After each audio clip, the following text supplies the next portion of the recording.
Morning. Good morning.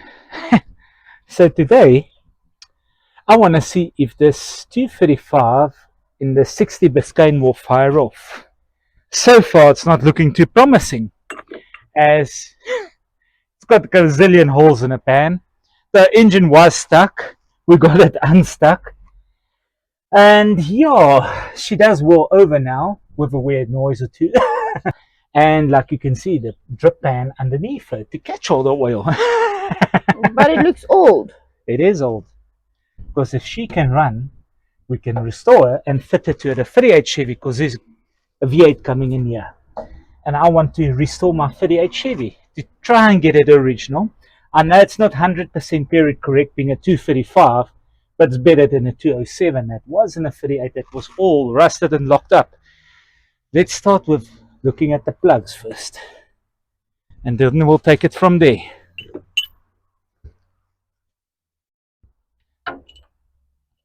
Keep the other plug spinner.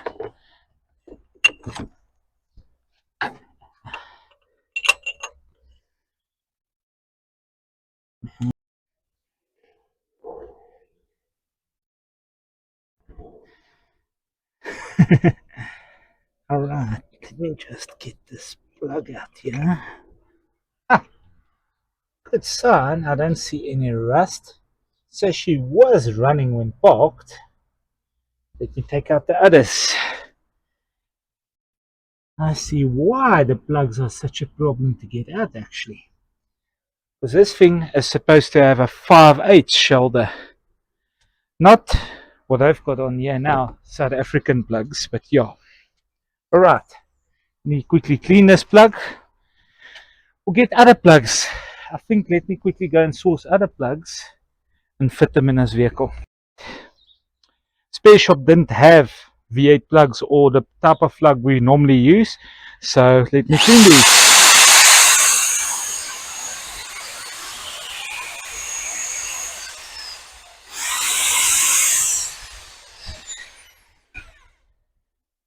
Plugs being a special order coming from the States, we'll use what we've got for now just to fire this thing off.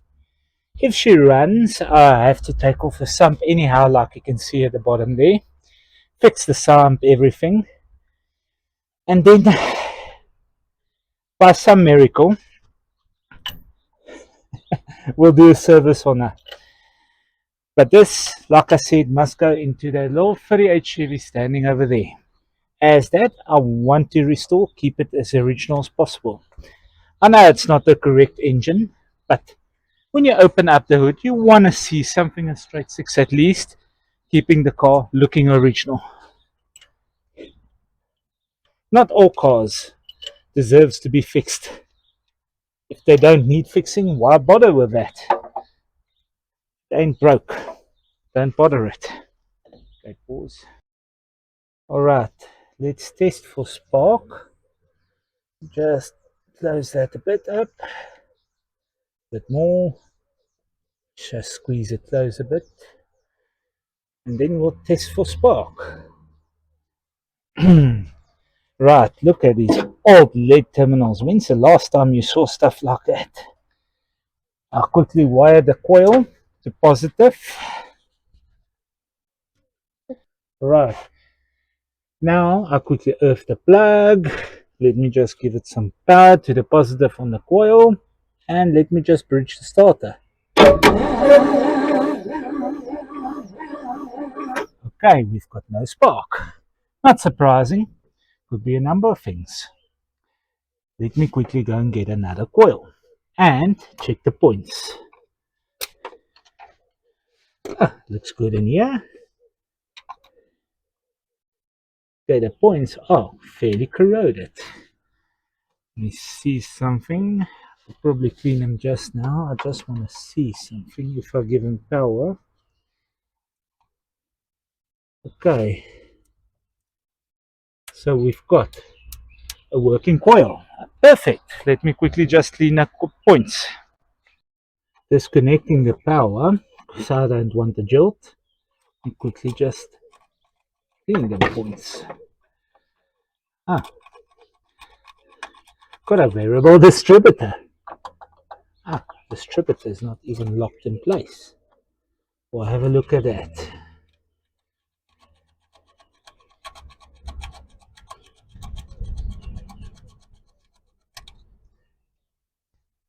Clean the other side.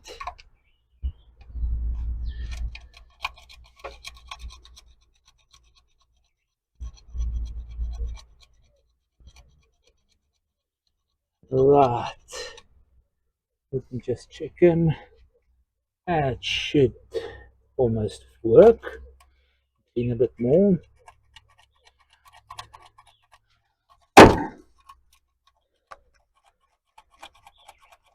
Right. We should have spark now.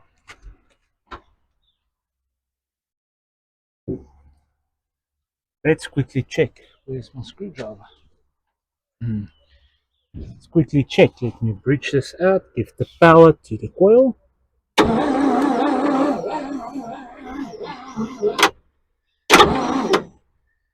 And just check again. It did spark twice and then it stopped.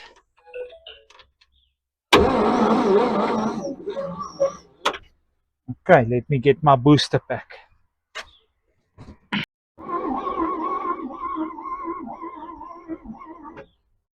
So she don't have any spark. Alright, let me just take this off positive. Let me take out this little condenser, because I can promise you that's why she don't have spark.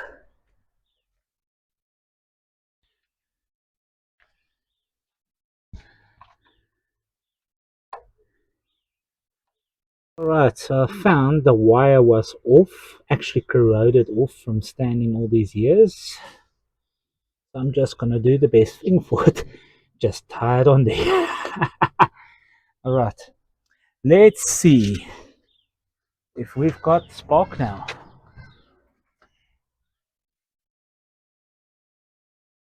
Just seems like we've got something happening there. Okay, we've got spark. You beauty. Right. Throw all this back together. We'll see if we have to time it a little later, because I see that's all loose. We'll probably just turn it and make sure. But yeah, let's put our, actually close the gap. Right, let's put our plug and plug wire for testing our spark again. Do that, because I don't feel like getting a buzz today, a jolt. Let's see if we got spark on the plug side, which I guess we will. Yes, we got spark on our plug. Alright, perfect. Okay, next thing, let's check our carburetor. Sounds like she's got a healthy amount of compression. I can hear that. Quickly check the needle and seat on this bad boy. And I'll probably get my little pump on here. Pump petrol directly into the carburetor. And see if she can run. Probably should have checked the valves, but I don't feel like it. We'll see. If she misfires, we'll check the valves. Let's see how she behaves. First, I'll have to check oil before I fire up because of the screen door sump.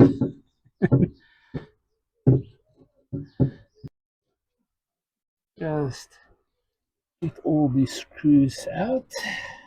This was the choke. The throttle blades seems to move at least. They're not froze up like everything else was on this car. Let's see. I've got all the screws. Here's one.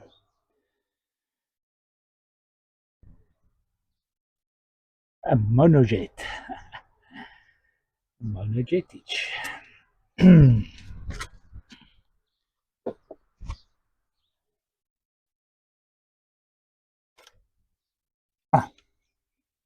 bone dry. You can see this thing hasn't had fuel in ages. And just get this gasket loose a bit. I'll probably end up making one eventually. Ah, I want to get in here, get a look at the needle and seat. Man, look at the inside of that carburetor. Inside here. Look at that inside. I want to get this needle and seat out. Ah, that looks quite good.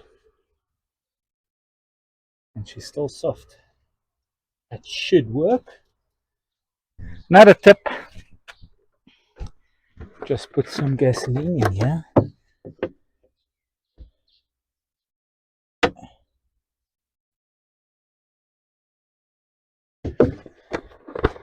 Should clean it out.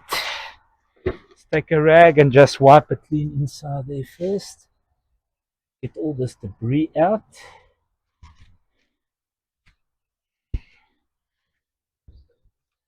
And soak up. But yes, I want to get that debris out so I can see what I'm dealing with.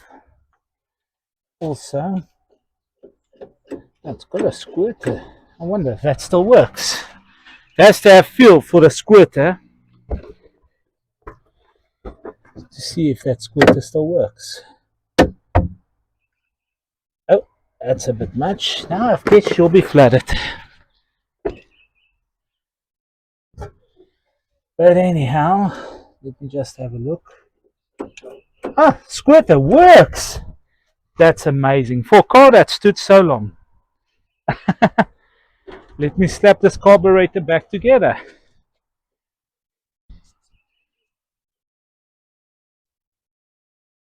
The monojetage. Right. I don't know why I didn't just design it with a pin that goes through the carburetor into the... Would have been easier, wouldn't it have?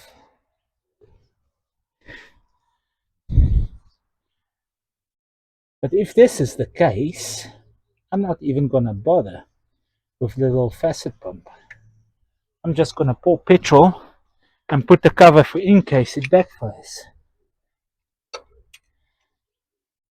It should make a sound. Alright. It's now or never. Let me just check if there's oil in our... Ah, we've got some oilage in our screen door, some still. Right. Let me see. That should be it.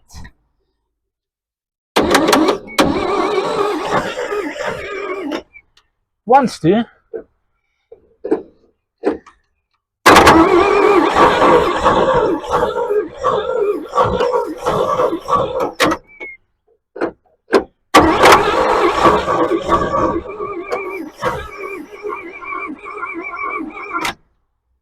Okay, let me see. Yeah. Give it a couple of pumps again.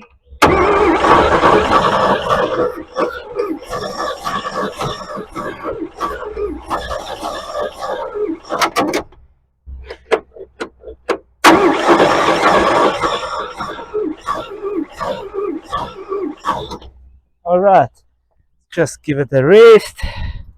For the starter, doesn't sound too healthy, but I can promise you this thing will fire off because she's pretty darn close. I'm gonna put my facet pump. I can pump petrol directly into the carburetor on here. But let's see if our carb doesn't flood up and the pump works.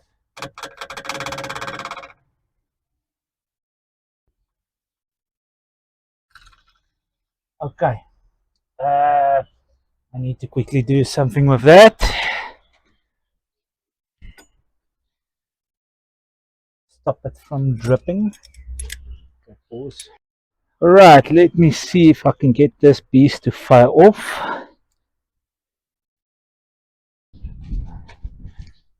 Hopefully she does. Would be perfect. Almost. Almost.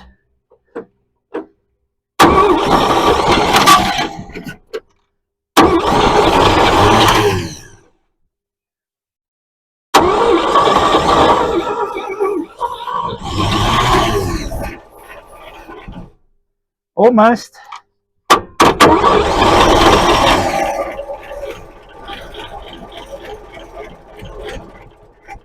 She got a bit of a knock. I don't know why.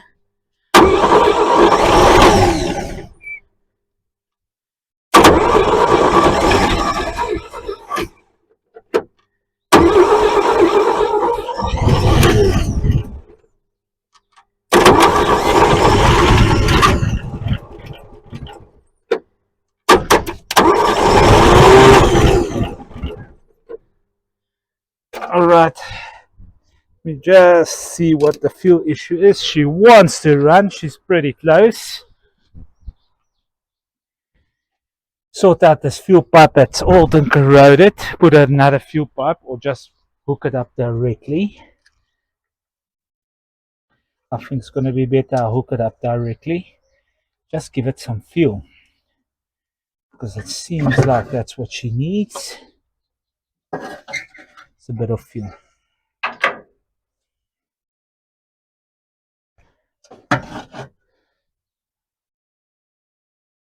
Let's join our petrol pump with this.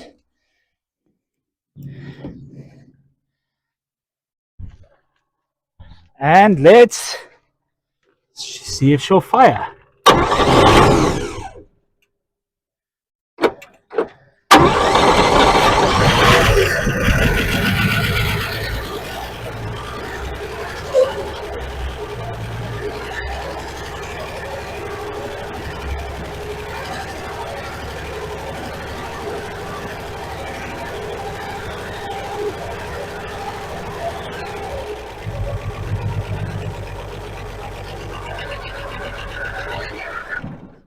Oh, she does run.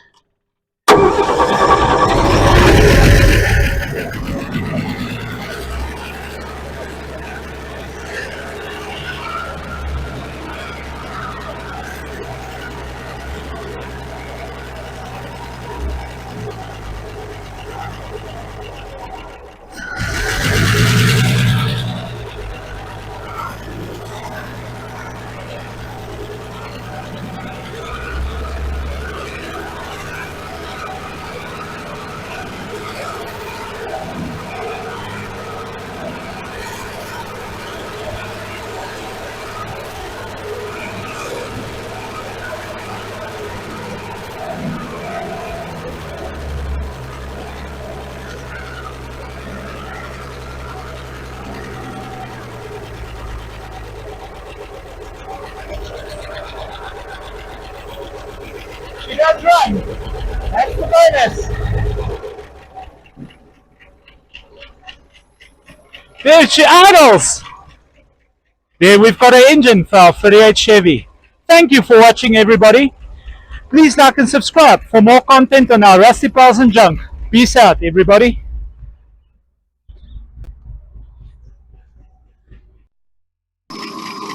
Oh, we got our 235 to run. Even though it's leaking oil and water like a screen door. We've got an engine for our 1938 Chevrolet.